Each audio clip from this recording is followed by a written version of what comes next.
Mina. Berhubung Black Clover sedang libur, saya akan coba bahas apa yang kira-kira akan terjadi di chapter 342 selanjutnya. Tanpa lama-lama, kita langsung masuk saja ke pembahasannya.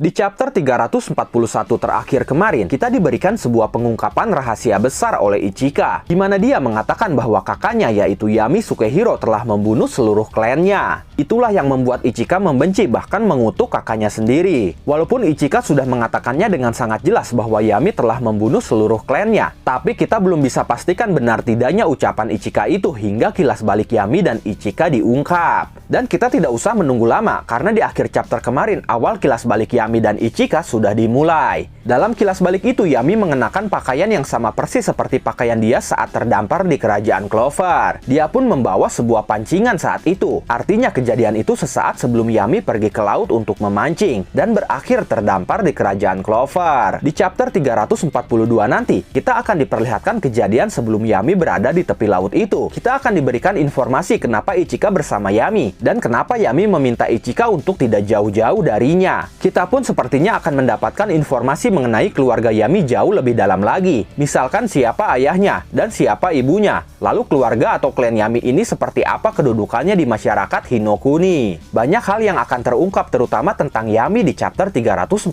nanti. Kita akan mendapatkan lebih banyak kilas balik dibandingkan kejadian masa sekarang setelah Asta berbicara dengan Ichika. Hanya saja kita masih belum bisa memprediksi dengan jelas apa yang sebenarnya terjadi kepada Yami dan kenapa Ichika mengatakan Yami adalah pembunuh seluruh klannya sendiri. Karena tidak ada petunjuk jelas terkait hal itu. Entah itu kebenarannya atau alasan dibalik itu semua. Tapi tenang saja, saya menemukan dan mengumpulkan sedikit bukti atau petunjuk yang ternyata sudah ada sejak lama, bahkan sejak kemunculan Yami pertama kali. Yami muncul pertama kali di chapter 2, dan saat itu dia langsung bertemu Asta. Saat itulah ada sebuah petunjuk atau biasa disebut foreshadow yang menjelaskan kejadian di chapter terbaru, di mana Yami dikatakan sebagai pembunuh klannya sendiri. Ketika Asta dipatuk burung-burung yang bisa mendeteksi jumlah mana, Asta berlari dan tidak sengaja menabrak seseorang yang tidak lain adalah Kapten Yami. Itu adalah pertemuan Asta pertama kali dengan Yami. Tapi kesan pertama Asta saat itu sangat menarik sekali. Asta mengatakan bahwa Yami memiliki mata yang mengerikan, mata seorang pembunuh. Tapi lalu Asta mengatakan juga bahwa dia tidak bisa menilai seseorang hanya berdasarkan penampilan mereka. Sudah jelas sekali Yuki Tabata memberikan foreshadow bahkan sejak chapter 2 tentang apa yang akan diungkapnya di chapter 342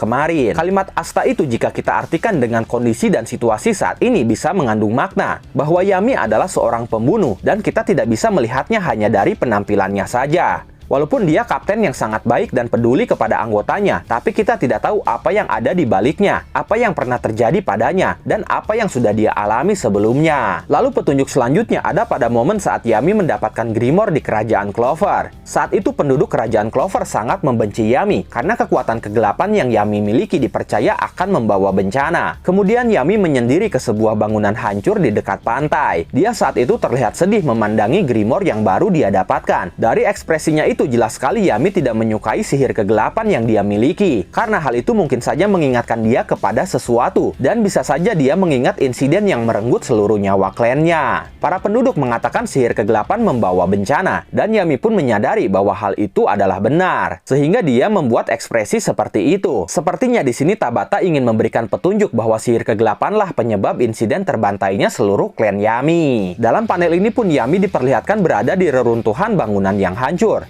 Pertanyaannya, kenapa Tabata memberikan latar belakang bangunan hancur di dekat pantai di saat Yami gusar akan sihir kegelapan yang dia miliki? Lagi-lagi ini bisa saja menjadi sebuah petunjuk atau foreshadow bahwa Yami dan sihir kegelapannya berhubungan dengan sebuah insiden yang menghancurkan bangunan beserta isinya, yaitu insiden terbantainya klan Yami oleh Yami sendiri. Seperti yang sudah kita ketahui, Hinokuni selain identik dengan matahari, dia pun identik dengan sebuah pantai atau laut. Jadi bisa saja bangunan hancur di dekat pantai itu merepresentasikan insiden kehancuran atau pembantaian klan di masa lalu yang terjadi di Hinokuni. Kemudian petunjuk selanjutnya ada pada ucapan Morris. Saat berbincang dengan Zenon, Morris membahas tentang begitu hebatnya sihir kegelapan. Morris berkata, sihir kegelapan adalah kekuatan dunia bawah yang berdiam di sihirmu. Kau orang terpilih. Kematian, keputusasaan, kegelapan, kau akan membawa semuanya ke dunia ini. Dari ucapan Morris ini jelas sekali sihir kegelapan bukanlah sihir biasa. Ini adalah sihir spesial yang memiliki kekuatan dari dunia bawah. Di sana pun dijelaskan bahwa sihir kegelapan akan membawa kematian dan keputusasaan. Dari fakta itu akan menjelaskan bahwa sihir kegelapan bisa saja menjadi penyebab terjadinya insiden pembantaian oleh Yami. Yang kemungkinannya bukan atas kendali Yami sendiri, melainkan dia melakukan itu karena pengaruh sihir kegelapan dari dunia bawah. Dan bisa saja insiden itu berhubungan juga dengan iblis, yaitu iblis Lucifugus, karena Lucifugus sendiri diprediksi memiliki sihir kegelapan.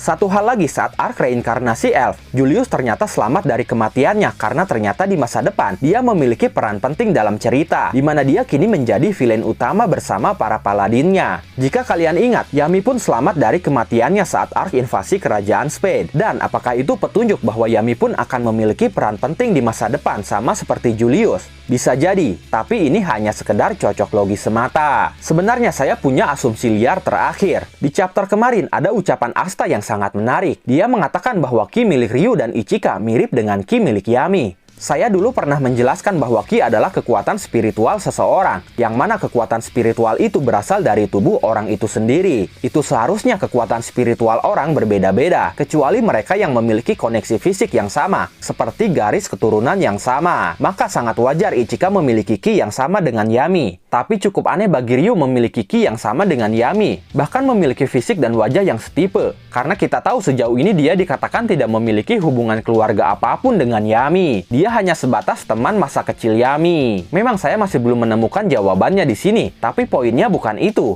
Poinnya adalah, jika Ryu memiliki kemiripan dengan Yami baik dari segi fisik ataupun ki-nya, seseorang tentunya bisa menganggap atau mengira Ryu adalah Yami jika dalam kondisi tertentu. Misalkan saat dalam keadaan panik, saat kondisi gelap, saat wajah Ryu ditutup, saat Ryu berpakaian seperti Yami, dan masih banyak lagi. Bagaimana jika sebenarnya Ryu yang terlibat dalam insiden pembantaian keluarga atau klan Yami itu, di mana dialah yang sebenarnya menjadi pembunuhnya? Tapi karena keadaan dan kondisi tertentu, seperti yang saya sebutkan tadi, sehingga saat itu orang-orang mengira bahwa Ryu adalah Yami. Bagaimana jika hal itu yang sebenarnya terjadi? Kemudian karena Ichika saat itu masih terlalu kecil, Ryu tidak membunuhnya dan justru membawanya. Tapi lagi-lagi karena Ichika masih terlalu kecil dan polos, dia dengan sangat mudah dimanipulasi, sehingga dia mengira Ryu lah yang menyelamatkannya dari insiden pembantaian itu. Dalam beberapa chapter sejak arc Hinokuni dimulai, Asta sudah 2 kali menyebutkan bahwa Ryu memiliki ki yang mirip dengan Yami.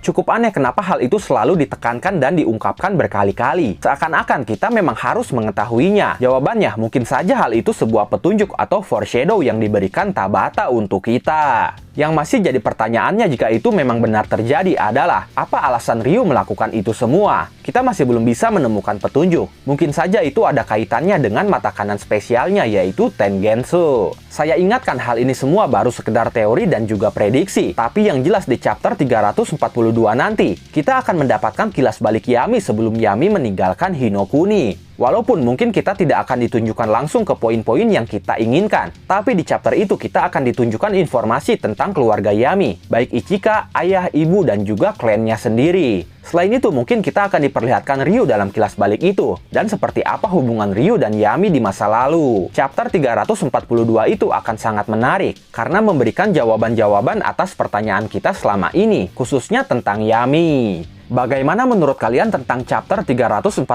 ini? Kira-kira apa yang akan terjadi? Silahkan tulis dan diskusikan pendapat kalian di kolom komentar. Oke, itulah pembahasan prediksi dan juga teori tentang chapter 342 yang akan dirilis minggu depan. Terima kasih sudah menonton video ini sampai akhir. Mohon maaf jika ada kesalahan dalam narasi maupun dalam terjemahan dan penyebutan istilah asing. Tetap nantikan konten Black Clover dan konten menarik lainnya hanya di channel ini. Dan jangan lupa bantu subscribe, like, komen, dan share videonya. Jangan lupa juga nyalakan loncengnya, supaya kalian mendapatkan notifikasi saat kami upload video terbaru. Terima kasih dan sampai jumpa di video selanjutnya.